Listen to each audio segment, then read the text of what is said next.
मेरा नाम कमल है। मैं एक मिडिल क्लास फैमिली से हूँ। हम अमीर वमीर नहीं थे, लेकिन पापा की छोड़ी हुई पेंशन और माँ की समझदारी से घर अच्छे से चल रहा था। मैं माँ का इकलौता बेटा था और मेरी 5 बहनों का मैं अकेला भाई। हमारे खानदान में न जाने क्यों लड़कियां ही ज्यादा थीं। घर में मैं ही एक मर्द था, इसलिए जिम्मेदारियां भी मेरे ऊपर ज्यादा थीं और शायद सबका लाड़ भी। जैसे ही मेरी पढ़ाई पूरी हुई, किस्मत से मुझे एक मल्टीनेशनल कंपनी में अच्छी नौकरी मिल गई। जिस दिन जॉब का लेटर आया, घर में जैसे त्योहार सा माहौल हो गया। मेरी 5 बहनें खुशी से नाचने लगीं और माँ ने सिर झुकाकर भगवान का धन्यवाद किया। माँ ने आंसू पोंछते हुए मेरा हाथ चूमा। मेरे बेटे की नौकरी लग गई। अब मेरी सारी परेशानियां खत्म। माँ, अभी तो नौकरी मिली है, इतनी जल्दी सब परेशानियां कैसे खत्म? मैंने हंसकर कहा। अरे हो गई बस। माँ बोली, अब मेरा अगला सपना पूरा करने का वक्त आ गया है। मैंने टाई ढीली करते हुए पूछा, कौन सा सपना माँ? तेरी शादी का। अब मैं इस घर में बहू लाऊंगी। अभी अभी नौकरी की आजादी महसूस कर रहा था। इस घोषणा ने मुझे वहीं रोक दिया। माँ, इतनी भी जल्दी क्या है? जिंदगी शुरू ही हुई है, थोड़ा सांस लेने दो। सांस लेने से किसने रोका है? माँ तुरंत चिड़चिड़ी हो गई। देख कमल, मैं तेरी माँ हूँ, तेरी 5 बहनें हैं। घर में बहू आएगी तो मेरा हाथ बटेगा। कब तक मैं अकेली सब करूं? माँ, मैं अभी शादी नहीं करना चाहता, मैंने साफ साफ कहा। थोड़ा टाइम दो। ओ भगवान, ये क्या कह रहा है? माँ ने नाटकीय अंदाज में छाती पर हाथ रखा। इकलौता बेटा है मेरा, तेरे बच्चों का चेहरा देखे बिना मैं मर जाऊं? नहीं, मैंने कह दिया सो कह दिया। इसी महीने तेरी शादी पक्की करूंगी। मैं जानता था माँ से बहस बेकार है, वो एक बार ठान लेती तो मानती नहीं थी। मैं चुपचाप अपने कमरे में चला गया, लेकिन मुझे पता था कि तूफान थमने वाला नहीं। अगले दिन जब मैं ऑफिस से थका हारा लौटा तो माँ मेरे कमरे में चाय लेकर आ गई। कमल बेटा, मेरी बात सुन। जी माँ। मैंने लैपटॉप बंद किया। मैंने तेरे लिए लड़की देख ली है। मेरा दिल धक से रह गया। माँ, कल ही तो बात हुई थी। अरे कोई अनजान थोड़ी है। माँ मुस्कुराई। अपनी राधा है। राधा नाम सुनकर मैं एक पल को रुक गया। मेरी माँ की सहेली रत्ना आंटी कुछ साल पहले गुजर चुकी थी। उनकी एक ही बेटी थी, राधा। आंटी के बाद वो अपने बाप यानी मोहन अंकल के साथ ही रहती थी, लेकिन कुछ हफ्ते पहले ही अंकल का भी अचानक निधन हो गया था। माँ ने मेरी चुप्पी समझ ली और नरम होकर बोली, देख बेटा, मेरी सहेली तो चली गई, अब उसका पति भी नहीं रहा। बच्ची बिल्कुल अकेली हो गई है, दुनिया में उसका कोई नहीं। मैं चाहती हूँ वो बहू बनकर हमारे घर आ जाए। आखिर मेरी सहेली की आखिरी निशानी है। माँ ने मेरी सबसे कमजोर जगह पर हाथ रख दिया था। मैं उन्हें कभी मना नहीं कर सकता था, खासकर ऐसा मामला हो तो। माँ, लेकिन वेकिन कुछ नहीं। उन्होंने फैसला सुना दिया। राधा में कोई कमी नहीं, बहुत समझदार, सुगढ़ और खूबसूरत लड़की है, पढ़ी लिखी भी है, तेरे साथ बहुत अच्छी लगेगी। मैंने आंखें बंद कर ली। मुझे याद आया जब मैंने उसे अंकल की चिता वाले दिन देखा था। उसकी आंखों में दर्द था, अकेलेपन का। वो हमेशा शांत, कम बोलने वाली और समझदार थी। मैंने गहरी सांस ली। ठीक है माँ, जैसा आप कहें। आपकी खुशी में ही मेरी खुशी है। मेरी बात सुनकर माँ का चेहरा खिल उठा। जीता रहे मेरे लाल। उन्होंने मेरा माथा चूम लिया। कुछ ही दिनों में मेरा और राधा का रिश्ता पक्का हो गया। शादी बेहद सादगी से हुई, लेकिन खुशी खूब थी। माँ की खुशी देखने लायक थी। वो अपनी मनपसंद लड़की को बहू बनाकर घर लाकर फूली नहीं समा रही थी। मैंने कभी शादी को इतनी अहमियत नहीं दी थी, लेकिन जब राधा सुर्ख दुल्हन के लहंगे में मेरे नाम में बंधकर मेरे पास बैठी, दिल में एक अजीब सा अच्छा एहसास हुआ। रात को जब मैं कमरे में गया, वो घूंघट डाले बिस्तर पर बैठी थी। उसके हाथ हल्के से कांप रहे थे। एक अनाथ लड़की उस पल अपने माँ बाप को याद कर रही होगी। मैं धीरे से उसके पास बैठा और उसका हाथ थामा। राधा, वो तुरंत घूंघट उठा बैठी। उसकी आंखें नम थीं। मुझे डर नहीं लग रहा कमल। उसकी आवाज भर आई। मुझे विश्वास ही नहीं हो रहा। किस बात का? कि भगवान ने मेरी दिल की इच्छा पूरी कर दी। उसने नजरें झुका ली। मैं आपको हमेशा से पसंद करती थी, जब मम्मी जिंदा थी और हम आपके घर आते थे। मैंने कभी सोचा भी नहीं था कि आप ही मेरे भाग्य में होंगे। मैं दंग रह गया। मैंने तो उसे हमेशा एक दोस्त के जैसे, एक रिश्तेदार की तरह ही देखा था। मुझे तो पता ही नहीं था कि उसके मन में मेरे लिए ऐसे भाव थे। राधा, तुमने बताया क्यों नहीं? कैसे बताती? उसने मासूमियत से कहा। मेरी इतनी हिम्मत कहाँ थी, मैं तो बस भगवान से दुआ करती थी। उसकी सच्चाई ने मुझे एक पल में जीत लिया। मैं जिस शादी के लिए सिर्फ माँ की जिद पर तैयार हुआ था, उसी शादी पर मुझे पहली बार लगा कि शायद ये फैसला गलत नहीं था। सच में वो मोहब्बत करने लायक लड़की थी, और अब तुम मेरी पत्नी हो। मैंने उसके आंसू पोंछते हुए कहा। सिर्फ शादी के रिश्ते से नहीं, दिल से भी। उस रात मैंने भी उसे अपनी मोहब्बत जताई, जो शायद उसके प्यार जताने के बाद ही मेरे अंदर जागी थी। अगले दिन माँ ने मुझे आवाज लगाकर कहा, कमल, बहू को कहीं घुमा लाओ, उसका भी हक बनता है। मैं माँ की बात मानकर राधा को बाहर ले गया। हम घूमे, बाजार में फिरते रहे, बाहर खाना खाया। मैंने पहली बार राधा को खुलकर हंसते देखा। वो सच में बहुत खुश थी। गाड़ी में बैठते हुए उसने मेरा हाथ पकड़ लिया। कमल, मेरी जिंदगी में जो कमी थी, अब वो पूरी हो गई है। आपको पाकर लगता है कि अब कुछ भी अधूरा नहीं। उसकी बातें दिल को छू जाती थीं। मैं भी उसके साथ सच में बहुत सुकून महसूस करता था। उसकी छोटी छोटी आदतें, मेरी हर जरूरत का ध्यान रखना, माँ की सेवा करना, उसने आते ही घर का माहौल बदल दिया था। लगता था जैसे घर घर नहीं, मंदिर जैसा शांत हो गया हो, जिंदगी जैसे मुकम्मल हो गई हो। लेकिन उसकी खुशियों के साथ एक अजीब सा डर भी था। वह अक्सर मुझसे एक ही सवाल पूछती, आप मुझे कभी छोड़ोगे तो नहीं? पहली बार उसने पूछा तो मैं हंस पड़ा। पागल हो क्या?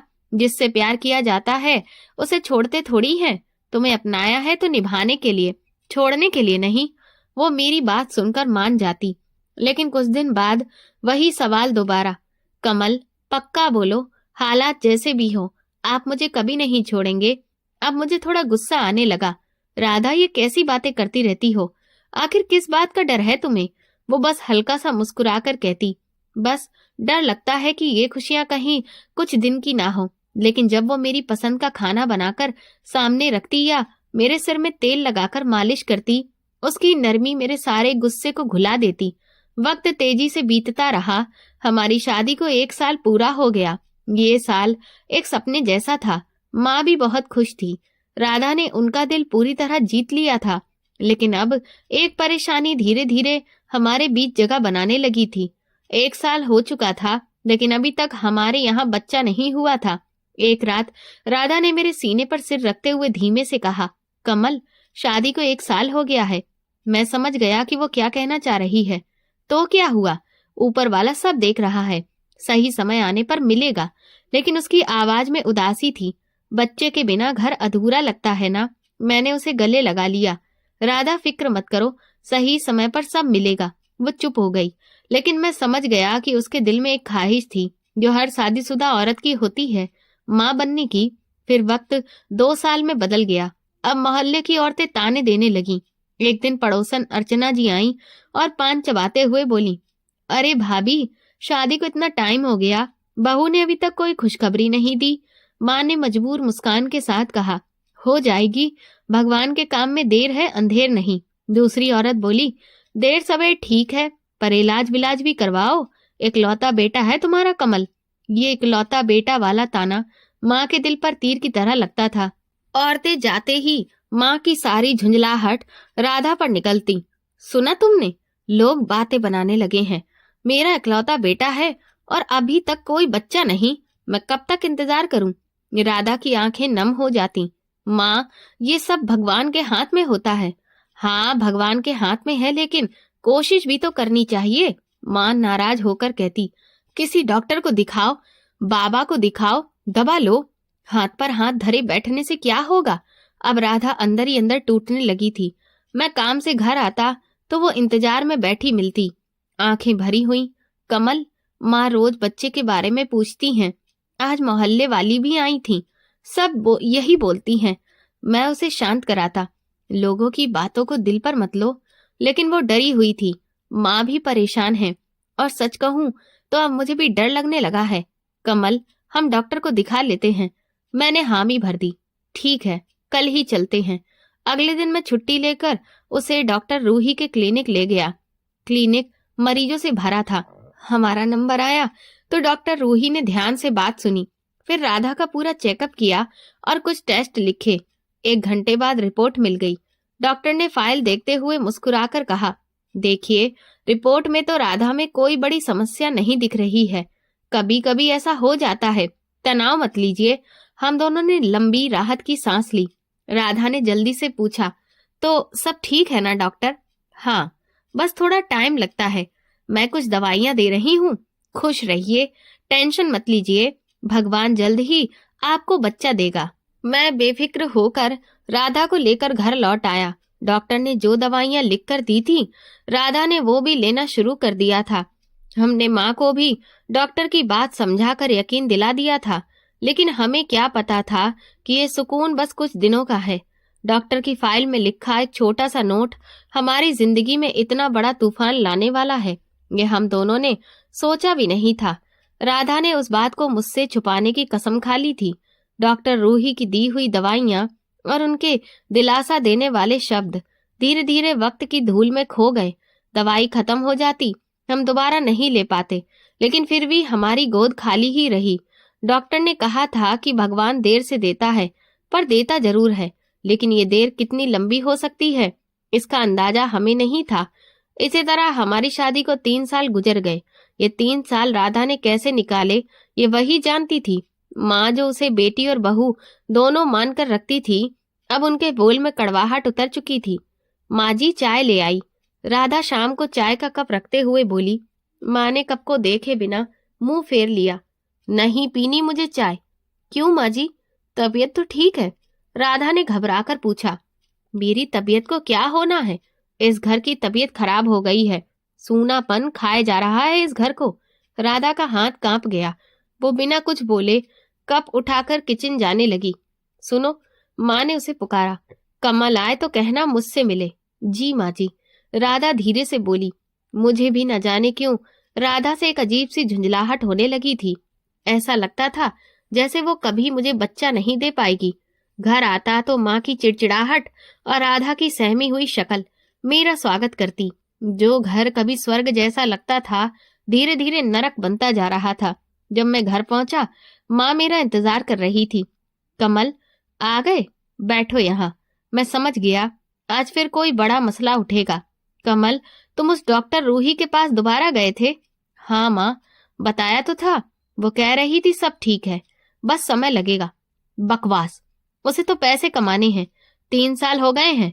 अगर सब ठीक होता तो अब तक बच्चा हमारी गोद में होता। माँ, आप क्यों इतना परेशान होती हैं? भगवान देगा। भगवान तब देता है जब देने वाली को क्षमता हो। माँ का निशाना साफ राधा पर था। मुझे तो नहीं लगता राधा से तुम्हें बच्चा होगा। माँ, आप ये क्या बोल रही हैं?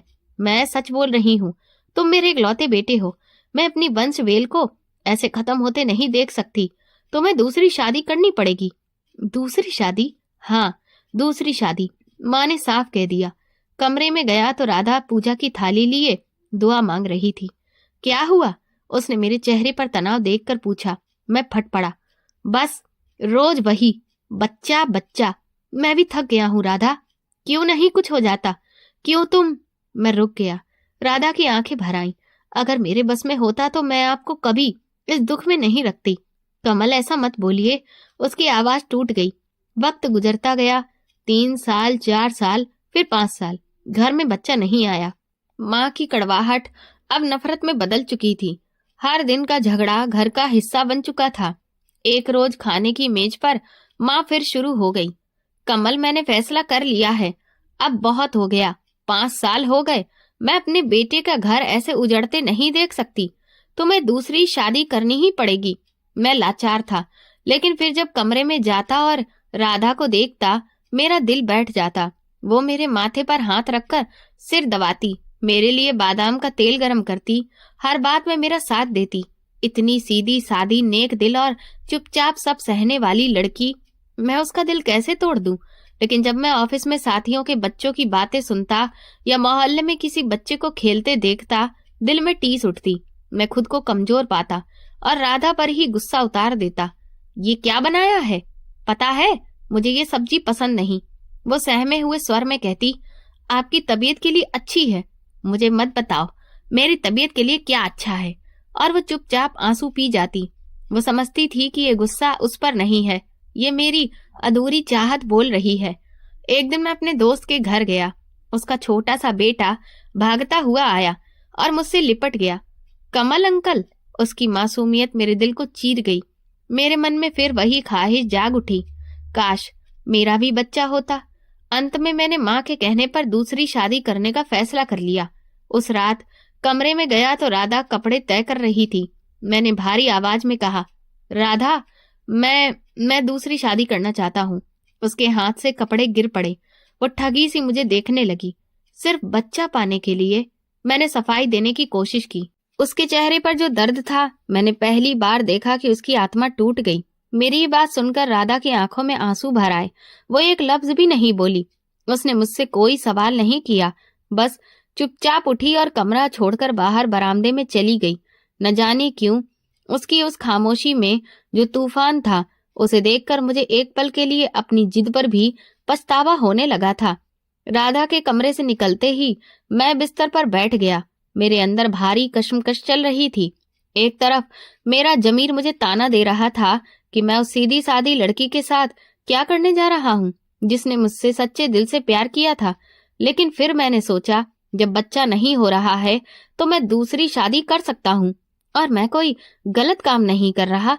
मैं तो बस अपनी औलाद के लिए दूसरी शादी करना चाहता हूँ, अपना वंश आगे बढ़ाने के लिए। अगर मैं शादी कर लूंगा तो क्या फर्क पड़ता है? बीवी है, 2-4 दिन नाराज रहेगी, फिर खुद ही ठीक हो जाएगी। और फिर मेरे मन में वो खराब सोच आई, कहाँ जाएगी ये? मैंने खुद से कहा, इसके आगे पीछे कौन है?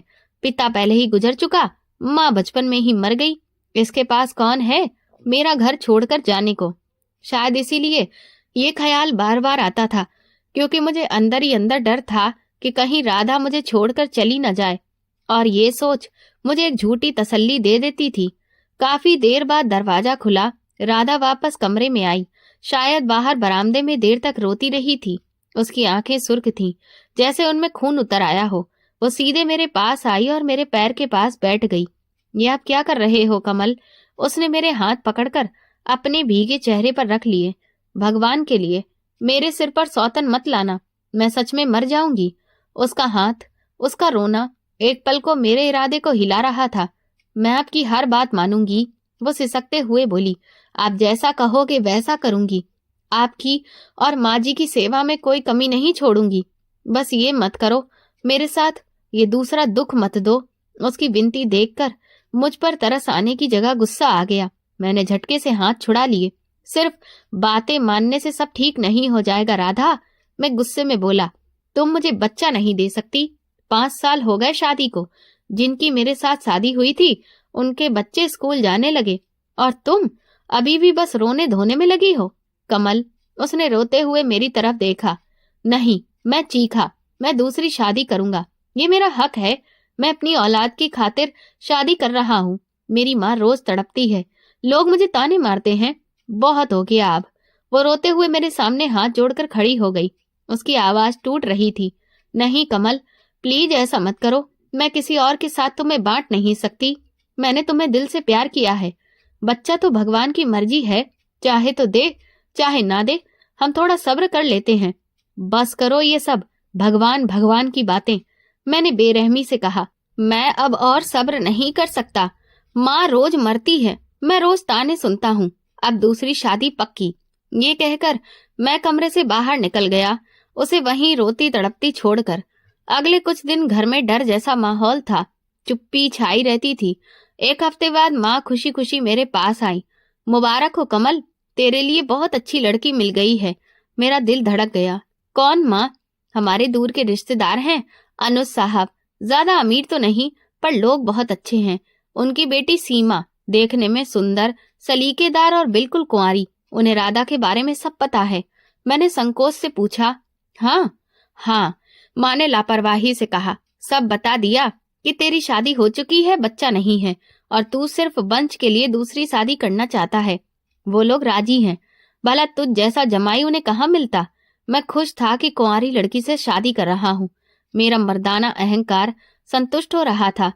अगले महीने की 15 तारीख फाइनल कर दी है, माँ ने बताया। अब तैयारी शुरू कर। ये शब्द राधा ने भी सुन लिए। वो हमारे लिए चाय लाकर रख रही थी। एकदम से उसके हाथ कांपे, ट्रे उसके हाथ से गिर गई और वो खुद भी बेहोश होकर नीचे गिर पड़ी। मैं दौड़कर उसे उठाकर बिस्तर पर लिटाया। उसका चेहरा बिल्कुल सफेद हो चुका था, सांसें कमजोर थी। पानी लाओ, मैं चिल्लाया। माँ वहीं खड़ी रहकर बोली, कोई जरूरत नहीं, ये ड्रामा कर रही है। जैसे ही दूसरी शादी की बात सुनी, बेहोश होने का नाटक शुरू। माँ भगवान से डरिए, मैंने गुस्से से कहा और दौड़कर खुद पानी लाया। मैंने उसके चेहरे पर पानी के छींटे मारे और उसे संभालने लगा। कुछ देर बाद राधा ने आंखें खोली। उसने पहले मुझे देखा, फिर अम्मा को, और फिर उसकी नजरें छत पर कहीं टिक गईं। उसने एक भी शब्द नहीं कहा, बस चुपचाप उठी और दूसरे कमरे में चली गई। उस दिन के बाद राधा जैसे अंदर से मर ही गई थी। वो घर में चलती फिरती थी, काम करती थी, सांस लेती थी, लेकिन जीना खत्म कर दिया था उसने। जैसे एक साया हो, जिसकी ना कोई जज्बात हो, ना आवाज, ना कोई ख्वाहिश। अम्मा मेरी शादी की तैयारियों में डूबी हुई थी और मैं अपनी आने वाली खुशियों के सपने देख रहा था। कई बार रात में मेरी आंख खुलती तो राधा मुझे भगवान के सामने बैठे रोती हुई दिखाई देती। मेरा दिल फट जाता, लेकिन मैं फिर भी कुछ नहीं कर पाता। अंदर से पता था कि मैं उसके साथ जाती कर रहा हूँ, लेकिन औलाद की चाह, अम्मा के ताने और खुद का अधूरापन, इन सब ने मेरे अंदर की आवाज को दबा दिया था। मैंने खुद को शादी की तैयारियों में इतना उलझा लिया कि राधा की मौजूदगी को पूरी तरह नजरअंदाज ही कर दिया। शादी का जोड़ा, मेहमानों की लिस्ट, घर का सामान, सजावट, सब में खो गया। फोन पर सीमा से बातें करता रहता और वो मुझसे अपने सपने शेयर करती रहती। मुझे लगता था बस अब मेरी जिंदगी वहीं से शुरू होगी। शादी में सिर्फ 2 दिन बचे थे, मेहमान आने शुरू हो चुके थे। अम्मा ने राधा को भी साफ कह दिया था कि तैयारी में हाथ बटाए, नहीं तो लोग बातें करेंगे। उसी शाम जब घर में मेहंदी की रस्म का शोर था, राधा चुपके से बाहर निकल गई। वो सीधे डॉक्टर रूही के क्लिनिक पहुंची। क्लिनिक बंद हो रहा था, लेकिन राधा ने नर्स से इतनी गुहार लगाई कि ठीक उसी वक्त बाहर निकलती डॉक्टर रूही उसे देखकर रुक गई। राधा, इस वक्त? डॉक्टर ने हैरानी से पूछा। राधा का हाल बेहाल था, आंखें सूजी हुई, चेहरे पर थकान, बाल बिखरे हुए। डॉक्टर, मेरी जिंदगी बर्बाद हो रही है। अंदर आते ही वो जोर जोर से रो पड़ी। कमल परसों दूसरी शादी कर रहा है। डॉक्टर रूही ने उसे बिठाया और पानी का गिलास थमाया। राधा, मैंने पहले ही कहा था, इस सच के साथ रहना आसान नहीं होगा। मेरे पास अब बस आप ही हैं। राधा ने डॉक्टर का हाथ पकड़ लिया। आप कमल को सच बता दीजिए, प्लीज। उन्हें बता दीजिए कि मैं बांझ नहीं हूँ। डॉक्टर रूही ने गहरी सांस भरी। और ये भी बता दूं कि वो खुद बाप नहीं बन सकता। राधा और जोर से रोने लगी। तुमने मुझसे कसम ली थी, डॉक्टर ने नरमी से याद दिलाया। तुमने खुद कहा था कि ये बात हम दोनों के बीच रहेगी। राधा ने आंसू पोंछे। उस वक्त मुझे लगा था कि मैं कमल को टूटने से बचा रही हूँ। उसे अपनी मर्दांगी पर बहुत घमंड है। जब मैंने पहली बार उसकी रिपोर्ट पूछी और आपने बताया कि वो कभी पिता नहीं बन सकता, तो मुझे लगा कि ये सच वो सह नहीं पाएगा। वो जिंदा होते हुए भी मर जाएगा। और तुमने अपनी पूरी जिंदगी दांव पर लगा दी। डॉक्टर रूही ने अफसोस से कहा। तुमने कहा था कि मैं रिपोर्ट छुपा लूं और बस इतना बोल दूं कि भगवान की तरफ से देर है। तुमने 5 साल तक ये बोझ अकेले उठाया। मुझे लगा था वक्त के साथ सब ठीक हो जाएगा। राधा ने कांपती आवाज में कहा। मैंने उसे वैद्यों और हकीमों के पास जाने को राजी किया, खुद दवाइयां खाती रही ताकि उसे शक न हो। लेकिन अब वो दूसरी शादी कर रहा है। वो उस मासूम लड़की सीमा की जिंदगी भी बर्बाद कर देगा। राधा, मैं तुम्हारी दी हुई कसम से बंधी हूँ। डॉक्टर ने मजबूरी में कहा। तुम्हारी अनुमति के बिना मैं ये राज नहीं खोल सकती। अब फैसला तुम्हें करना है। राधा ने अचानक सिर उठाया। उसकी आंखों में अब आंसुओं की जगह अजीब सी हिम्मत थी। वो मेरी बात पर यकीन नहीं करेगा तो आपकी रिपोर्ट पर क्या करेगा? वो उठ खड़ी हुई। मेरा यहाँ आना बेकार था। राधा, रुको तो, डॉक्टर ने पुकारा, लेकिन राधा जा चुकी थी। उस रात जब मैं, कमल, मेहंदी से थका हारा घर लौटा तो राधा वहां खड़ी मेरा इंतजार कर रही थी। वो बहुत ही शांत दिख रही थी। आप सच में ये शादी कर रहे हैं? उसने ठंडे लहजे में पूछा। उसके पूछने का तरीका मुझे बहुत बुरा लगा। हाँ, कर रहा हूँ। बहुत जल्द मेरी बारात जाएगी। तुम्हें कोई दिक्कत है? वैसे भी अब तुम्हारी राय की कोई कीमत नहीं। नहीं, उसने सिर हिलाया। मुझे कोई दिक्कत नहीं है। उसका इतना शांत रहना मुझे चुभ गया। कमल, उसने मेरी आंखों में देखते हुए कहा, आपने औलाद के लिए मुझे छोड़ने का फैसला किया, लेकिन एक सेकंड के लिए भी सोचा कि कमी आप में भी तो हो सकती है? ये सुनकर मेरे अंदर आग लग गई। ये बकवास बंद करो राधा, मैं चिल्लाया। हिम्मत कैसे हुई तुम्हारी? मुझ में क्या कमी होगी? मैं पूरा मर्द हूं, बस यही तो समस्या है। वो कड़वी मुस्कान के साथ बोली, आप खुद को पूरा मर्द समझते हैं। वो मुड़ी और दरवाजे की ओर चलते हुए बोली, एक बात याद रखिएगा, परसों का दिन आपकी जिंदगी का सबसे यादगार दिन होगा, मैं वादा करती हूँ।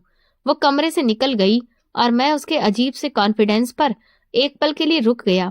फिर खुद को दिलासा दे दिया कि जलन में ऐसा बोल रही होगी। उस दिन के बाद राधा ने खुद को कमरे तक सीमित कर लिया था। वो मुझसे बात नहीं करती थी, बस एक जिंदा लाश की तरह घर के काम करती रहती थी। अब उसकी खामोशी मुझे पहले से ज्यादा चुभने लगी थी, लेकिन मैंने अपना दिल सख्त कर लिया था। शादी का दिन आ गया। घर में रौनक थी। मेरी बहनें आ गई थीं। हंसी मजाक, तैयारियां, सब कुछ चल रहा था। सीमा के घर से भी रस्में आ रही थीं। राधा इनमें से किसी चीज में शामिल नहीं थी। वो बस अपने कमरे में बंद रहती या किचन में चुपचाप काम करती। मेरी बड़ी बहन ने मुझे एक तरफ ले जाकर पूछा, राधा ठीक तो है? किसी से बात ही नहीं कर रही। मैंने बात टालते हुए कहा, बस थोड़ी उदास है। दूसरी शादी है ना? बहन बोली, हाँ, मुश्किल तो है उसके लिए, बेचारी, भगवान हिम्मत दे उसे। इन बातों ने मुझे और बेचैन कर दिया। आखिर गुरुवार आ ही गया। मेरी शादी सीमा के घर पर होनी थी और शाम को रिसेप्शन। मैं शेरवानी पहनकर तैयार हुआ। आईने में खुद को देखा। दूल्हा तो लग रहा था, मगर आंखों में खुशी कम, डर ज्यादा था। जब कमरे से निकला तो राधा वहीं लॉन्ज में खड़ी थी, पुराने से सूट में, बिखरे बाल, सूजी हुई आंखें।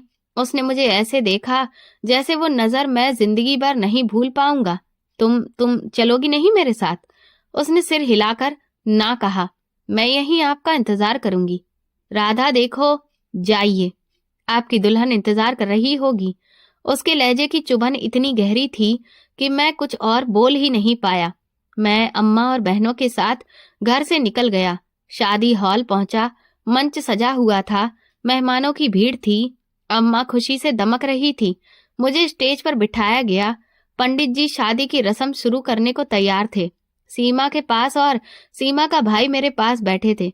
जैसे ही पंडित जी ने मंत्र पढ़ना शुरू किए, रुकिए, हॉल के दरवाजे से एक तेज जानी पहचानी आवाज आई। सबकी निगाहें उधर घूम गईं। वो राधा थी, उसी पुराने सूट में, बाल बिखरे हुए, आंखें सूजी हुई, मगर कदम बिल्कुल मजबूत। वो सीधी मेरी तरफ बढ़ रही थी। पूरे हॉल में सन्नाटा छा गया। अम्मा का चेहरा गुस्से और हैरानी से जड़ हो गया था। राधा, ये क्या कर रही हो तुम? अम्मा अपनी जगह से चिल्लाई, क्यों तमाशा करने आ गई हो यहाँ? लेकिन राधा ने उनकी एक नहीं सुनी। वो सीधा स्टेज के ठीक सामने आकर खड़ी हो गई, मुझसे बस 2-3 कदम की दूरी पर। उसकी निगाहें बस मुझ पर टिकी थीं। राधा, ये तुम क्या कर रही हो? मैं घबरा गया। दिल धड़कने लगा। घर जाओ, हम बाद में। नहीं, राधा ने मेरी बात काट दी। उसकी आवाज में ऐसा जोश था कि पूरा मैरिज हॉल गूंज उठा। अब कोई बात नहीं होगी, बस फैसला होगा। उसने अपने दुपट्टे में से कुछ निकाला। वो नींद की गोलियों की पूरी शीशी थी। या तो मुझे अभी इसी वक्त तलाक दो। उसने शीशी हवा में उठाई। नहीं दिया तो मैं ये सारी गोलियां यही सबके सामने खा लूंगी। पूरा हॉल एकदम हक्का बक्का हो गया। सीमा के घर वाले सन्न रह गए। ये क्या हो रहा है? सीमा के पापा गुस्से से मेरी तरफ बढ़े। ये लड़की कौन है? मैंने शर्म से सिर झुका लिया। मेरी बीवी है। अम्मा का चेहरा पीला पड़ गया। राधा, पागल हो गई हो क्या? शीशी नीचे रखो। मैं स्टेज से नीचे उतरकर उसके पास आया, पर वो डटी रही।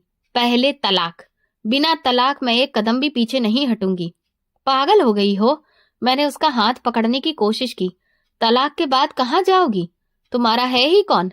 मेरी इस बात पर उसने एक पल को मुझे ऐसे देखा जैसे दिल पर छुरा चल गया हो। उसकी आंखों में आंसू नहीं थे, बस एक जलती हुई तड़प थी।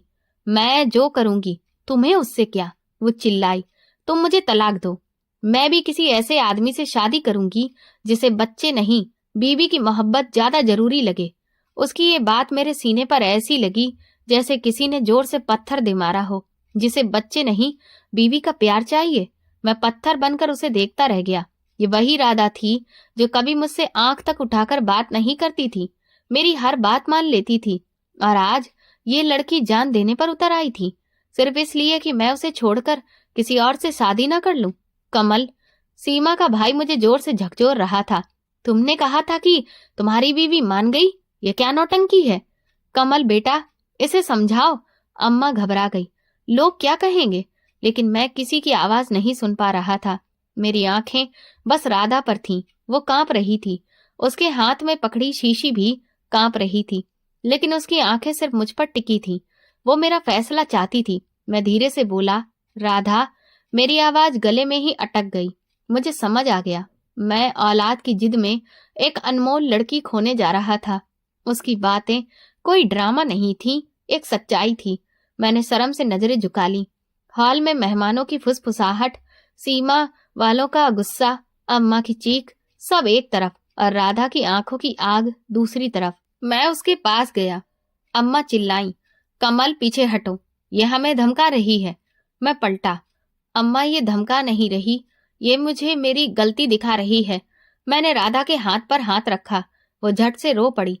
इतना प्यार करती हो? मैंने आखिर पूछ ही लिया। उसने रोते हुए कहा, जितना तुम्हें चाहा है जिंदगी में किसी को नहीं चाहा। तुम समझ ही नहीं पाए। मेरे हाथों से वो शीशी निकलती ही गई। मैंने उसे सीने से लगा लिया। वो बच्चे की तरह बिलक कर रोने लगी। राधा, लोगों की बातों में आकर मैं पागल हो गया था, मुझे माफ कर दो। उधर सीमा के घर वाले गुस्से से उबलते हुए आगे आए। कमल, ये सब क्या है? हमारी बेटी की इज्जत का क्या? मैंने हाथ जोड़ लिए। मुझे माफ कीजिए, मैंने अपनी बीवी के साथ गलत किया, आपकी बेटी के साथ भी, लेकिन मैं उसको छोड़कर दूसरी शादी नहीं कर सकता। सीमा का भाई चीखा, हमारी बहन को बीच में छोड़ दिया, अब क्या करें? मैंने साफ कहा, मैं सीमा को खुश नहीं रख सकता, क्योंकि मेरा दिल राधा के पास है। अम्मा गुस्से से उबल रही थी, लेकिन मैं पीछे नहीं हटने वाला था। औलाद अगर मेरे नसीब में होगी तो मुझे इसी से मिलेगी। सीमा के घरवाले हॉल छोड़कर चले गए। अम्मा शर्म से सिर पकड़कर बैठ गई। धीरे धीरे हॉल खाली हो गया। मैंने राधा का हाथ पकड़ा। चलो राधा, घर चलते हैं। ये सुनते ही उसने मेरा हाथ कसकर पकड़ लिया, गोलियों की शीशी फर्श पर फेंक दी और मेरे गले लगकर फिर रो पड़ी। आज के बाद कभी मत कहना कि दूसरी शादी कर लेंगे। मैंने उसके माथे को चूमा। कभी नहीं, कभी नहीं राधा। उस दिन के बाद हमारी जिंदगी बदल गई। कई दिनों तक घर में सन्नाटा छाया रहा। अम्मा ने हमसे बात नहीं की। लोग उल्टी सीधी बातें करते रहे, पर मुझे किसी की परवाह नहीं थी। मेरी दुनिया अब राधा थी। वक्त बीतता गया, राधा भी बदली। अब उसके चेहरे पर अजीब सा सुकून और भरोसा था। अम्मा का गुस्सा भी धीरे धीरे ठंडा पड़ गया। मैंने अपने घमंड को एक तरफ रखकर अपना इलाज कराना शुरू किया, और ठीक 1 साल बाद राधा खुशियों से भरी आंखों के साथ मेरे पास डॉक्टर की रिपोर्ट लेकर आई। कमल, भगवान ने हमारी सुन ली है। फिर 9 महीने बाद हमारे घर एक प्यारा सा बेटा आया। अम्मा की खुशी का ठिकाना नहीं था। मैं समझ गया था, औलाद से ज्यादा बड़ा सुख मियाँ बीवी की मोहब्बत, भरोसा और साथ होता है। तो दोस्तों, आपको ये कहानी कैसी लगी मुझे कमेंट सेक्शन में जरूर बताएं। मेरे चैनल को सब्सक्राइब कर वीडियो को लाइक कर दें और वीडियो को हाइप भी दें। और ऐसी और भी रोमांचक कहानियां सुनने के लिए मेरे चैनल के साथ बने रहें। धन्यवाद।